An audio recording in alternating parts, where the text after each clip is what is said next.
Qatada rahimahullah says, ما بعث الله نبيا إلا حسن الوجه حسن الصوت. That Allah has never sent a prophet except that that prophet had a beautiful face and a beautiful voice. In the case of the Prophet sallallahu alaihi wasallam, they had never seen anything or anyone as beautiful as him before or after Islam. And with some people, that beautiful external appearance is directly tied to ugly character. In the case of the Prophet ﷺ, as stunning and as beautiful as his appearance was, his character, for which Allah praised him, was even more beautiful.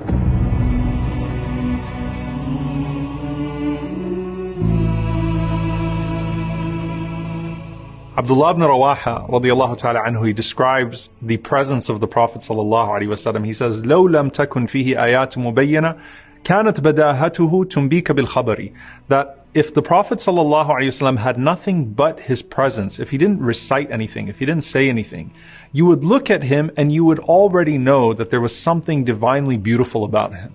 And that's why you find all of these stories of people that embraced Islam just by looking at the Prophet sallallahu alaihi wasallam. Abdullah ibn Salam radiyallahu ta'ala anhu, who was the chief rabbi of Medina before the Prophet sallallahu alaihi wasallam arrived, when he went out to see the Prophet sallallahu alaihi wasallam, before he said a single word, he said, I looked at his face and I knew that this face, laysa biwajhi kadhab. This is not the face of a liar.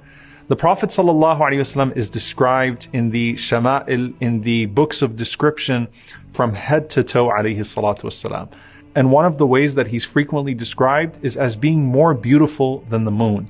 كان رسول الله صلى الله عليه وسلم فخما مفخما يتلألأ وجهه تلألؤ القمر ليلة البدر. The Prophet ﷺ had an awe-inspiring appearance. His face was more radiant, more beautiful than the full moon on the darkest night. And when you think of the desert and how amazing and awesome and awe-inspiring the full moon looks in the desert, and you think about this narration of Anas ibn Malik radiyallahu anhu, where he says that there was one night that I actually wanted to compare. I looked at the full moon, and then I looked at the face of the Prophet sallallahu alaihi wasallam, and I asked myself which one is more radiant. And I came to the realization that the Prophet sallallahu alaihi wasallam's face was more radiant, was more beautiful than the full moon in the desert. And the full moon is not just beautiful, it's so captivating you can't look at anything else. As for everything else about him sallallahu alaihi wasallam, it was perfectly balanced. Remember, Allah Azza wa Jal describes Jibreel alayhi salam as coming to Maryam alayhi salam in the form of a perfectly symmetrical man, basharan sawiya. With the Prophet sallallahu alaihi wasallam, everything was perfectly set. He wasn't too tall, nor was he too short. His skin was not too light, nor was it too dark. He was azhar al-lawn. He had a bright skin color, but at the same time, the Prophet ﷺ was not pasty white. His face was not too round, nor was it too narrow, but it was closer to being round, sallallahu alaihi wasallam. Now, if you're looking at the Prophet sallallahu alaihi wasallam, and I want you to imagine standing in front of him, alayhi salatu wasalam, the first thing you're going to do is you're going to connect with his eyes, sallallahu alaihi wasallam. And Ma'bad radiyallahu anha says that the Prophet ﷺ's eyes had a perfect contrast. The black was exceedingly black in his eyes, and the white was exceedingly white. His eyelashes, alayhi salatu wasalam, were so long that it looked like they naturally had kuhul, they naturally had an eyeliner on them. And they were always moist from his tears, sallallahu alaihi wasallam. He had these large, curved eyebrows, and they were full, and they almost connected, but there was a beautiful space right between them where the light would shine. Azim al-hama. The Prophet ﷺ is described as having a prominent forehead. And in his forehead, there was a vein that would only show when he became upset, sallallahu alaihi wasallam. As for his nose, alayhi salatu wasalam, was not flat, nor was it too pointy.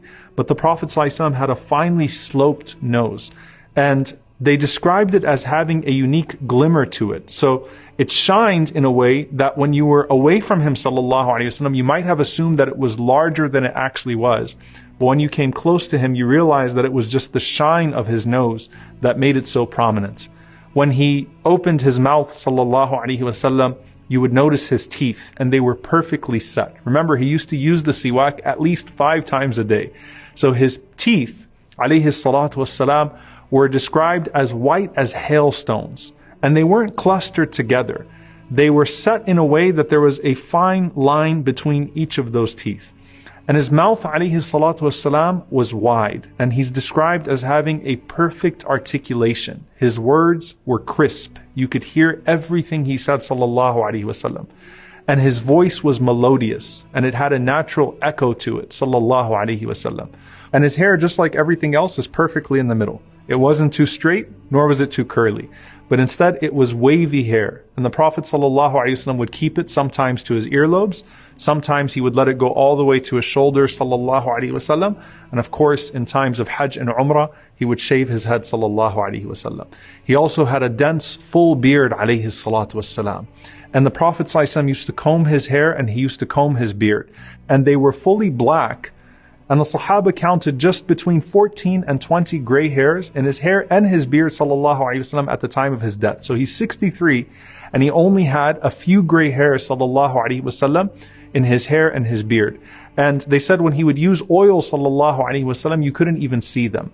And when you could see them, they were concentrated right under his lips, sallallahu alayhi wasallam, and on his sideburns, alayhi salatu wasalam.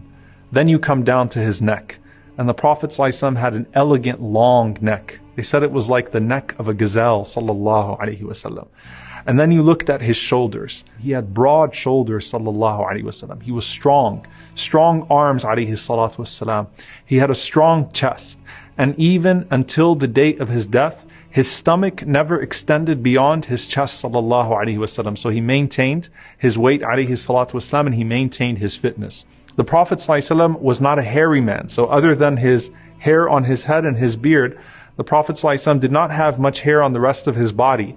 And he had a little bit of hair on his chest and a line that naturally ran down all the way to his navel, sallallahu alayhi wasallam.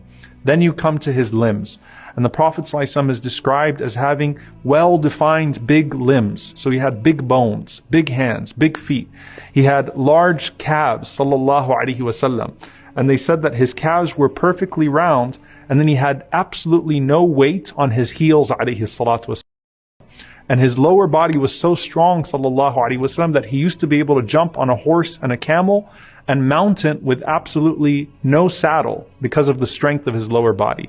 And that's why you'll find, subhanallah, that Al-Hasan radiallahu ta'ala anhu is described as resembling the Prophet ﷺ in his upper body, meaning his beauty.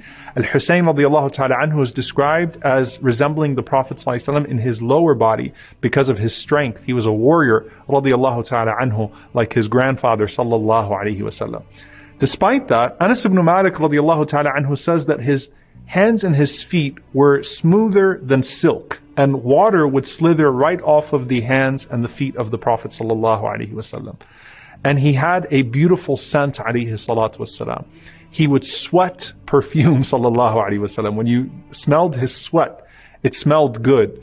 And if you shook the hand of the Prophet sallallahu alaihi wasallam, you would maintain the scent of his hand on your hand for days after meeting him, sallallahu alaihi wasallam.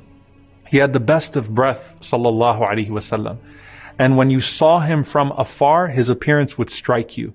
And then when he came close to you, his beauty would overwhelm you in a way that you couldn't stare at him, sallallahu alaihi wasallam. Al-Bara radiallahu ta'ala anhu said, Wallahi, I went out one night and I saw the Prophet sallallahu alaihi wasallam in this red garment. And it was a red hulla from Yemen, his favorite garment to wear on occasions. And he said, I have never seen a sight more beautiful than the Prophet sallallahu alaihi wasallam on that night. Abu Hurairah radiallahu ta'ala anhu said, when I saw the Prophet sallallahu alaihi wasallam, he was so perfectly set, it was as if he was molded in silver, sallallahu alaihi wasallam. And the most famous thing about the Prophet sallallahu alaihi wasallam was his smile. He always was smiling, sallallahu alaihi wasallam. SubhanAllah, in sadness and happiness, he always had a smile on his face, sallallahu alaihi wasallam. And Ka'b ibn Malik radiallahu ta'ala anhu said that إِذَا سُرَّ, when he was happy, then his face would become even more radiant, sallallahu alaihi wasallam. And I want you to just capture this for a moment. How is it that the Prophet sallallahu alaihi wasallam smiled so much, yet he's also described as mutawasil al-ahzan, as always being in a state of grief, as da'im al-fikra, as always being in a place of deep thought. Laysa lahu raha, he never had a break, sallallahu alaihi wasallam. He always was carrying so much. And this goes to the khuluq, the character that Allah talks about in the Quran, that some people, you would think that they're aghniya, you would think that they have absolutely nothing going on because of the way that they carry themselves. But smiling is a sadaqah, it's a charity. And with the Prophet ﷺ, there was no man that smiled at his ummah more than the Prophet ﷺ, but at the same time, there was no man that wept for his ummah than the Prophet ﷺ. So during the day, in order to bring joy to the people, he smiled ﷺ at them, and that was from his generosity. And during the night, there was no man that would cry more than him ﷺ in front of his Lord, also to bring joy and happiness and relief to his blessed ummah. صلوا عليه صلوا عليه صلى الله عليه وسلم